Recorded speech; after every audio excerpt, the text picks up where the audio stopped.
What's good, y'all? I've got some really awesome Mandibuzz buffs and changes to cover. For those of you who like to fixate on the stats and ignore the abilities and the moves, which are super important in terms of how the Pokemon functions, you might be thinking, holy shit, he nerfed Mandibuzz's bulk. It has minus 10 HP. Why would you do that? Two reasons. Number one, it has the ability Intimidate now, which makes his bulk absolutely insane. 100, 105, 105 with Intimidate is very, very tanky, especially with that good Dark Flying typing. Defensively, it's actually pretty damn great. And then your other ability is Sinister, which you can switch between using infinite usability capsules in this hack. Sinister makes Mandibuzz immune to Fairy. I couldn't really think of a secondary ability that fit alongside Intimidate that was useful. The only other one I could think of was either Guardian Gale or Resilient. That also fits Mandibuzz, of course, and I didn't like either of those as much, so I opted for Sinister. I think it's pretty cool and fitting for their design, and it's really useful.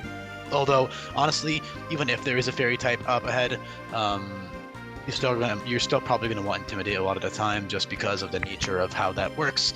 You know, that situational immunity is very good, but probably only going to be used about 20 to 30% of the time at most. But in general, Sinister is still really awesome, and it's a nice option for it to be able to switch to from Intimidate. Intimidate, very, very fitting in my opinion. It is this dark Pokemon, and it's this large, imposing vulture. Speaking of large, the size of Pokemon. So I've tried to base HP a lot more on size in this ROM hack, and if I was being super real, Mandibuzz would have like 80, you know?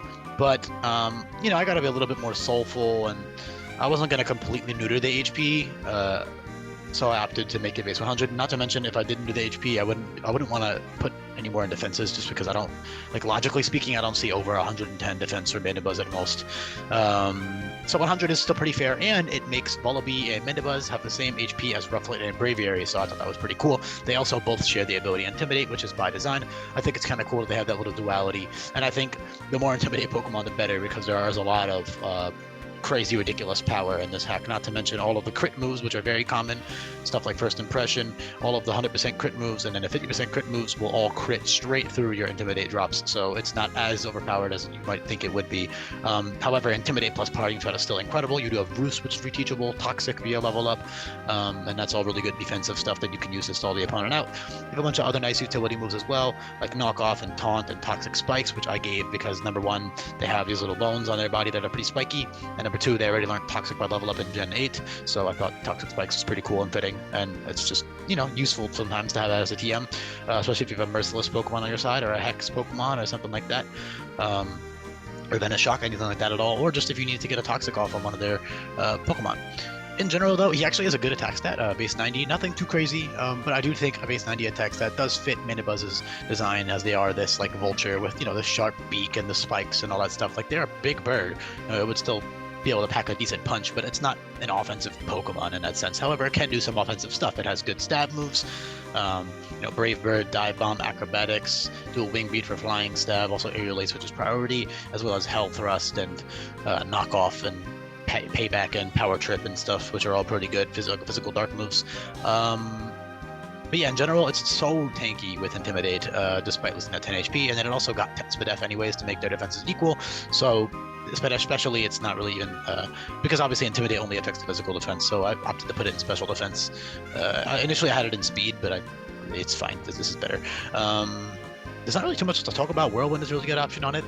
It's just a really, really solid, reliable, bulky option. Vullaby is great for the early game with Prankster. It's great from when you can get it on Route 3 until it evolves at level 32, which will be in time for Olivia. It also learns Bone Club, which always drops defense, which is pretty useful for Olivia with Intimidate and stuff, despite being weak to Rock. Everything. I mean, all kinds of things that are weak to Rock are still useful for Olivia. And I did balance this ROM hack with Nuzlocke in mind, specifically Team-Locked Nuzlocke, so that is like you can't swipe your Pokemon around willy-nilly. It makes it a little bit easier, a little bit harder, excuse me. But this is not a video to talk about that. I'm just going to talk about the fact that Sinister might be tempting to run more because, oh my god, it's a Dark type and it's immune to Fairy, but like I said earlier at the beginning, there's a lot of cases where you're actually not going to even need that immunity to Fairy, even though there's a Fairy type Pokemon on the opponent's side.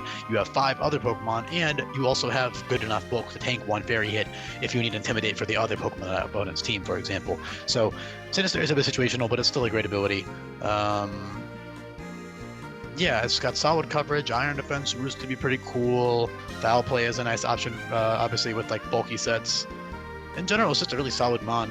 Parting Shot Intimidate is one of the best things it can do for sure. Obviously, all Intimidate Pokemon get that for the most part, but Mandibuzz especially is really good at it just because of its natural bulk and its typing and stuff. Yeah, honestly, I'm not really sure what else to say here. It's just a really good defensive Pokemon that isn't super passive. It does have a solid attack stat, and you can use it offensively. You do have access to infinite usability capsules as well. So, excuse me, EV training items is what I mean to say. You also have infinite usability capsules, though, but I said that already. EV training items, you can use those to toggle around your EVs and run different sets depending on the situation. Mirror move is pretty cool because you +2 attack and also is priority. Early game you have all, I mean, you can keep these moves until late game. They're really good. You have stuff like Torment, Fake Tears, Scary Face gives -2 speed, -1 attack, Confide, drop special attack and special defense. Feather Dance obviously still does -2 attack, and all of those are Prankster moves as well.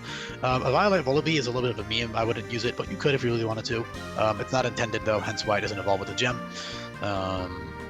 Yeah, Perish Song is really good for totems at level 55. You can use that for Totem Combo and Ultra Necrozma if you need to, and Totem Rabambi. Perish Song with your natural bulk and stuff is really nice.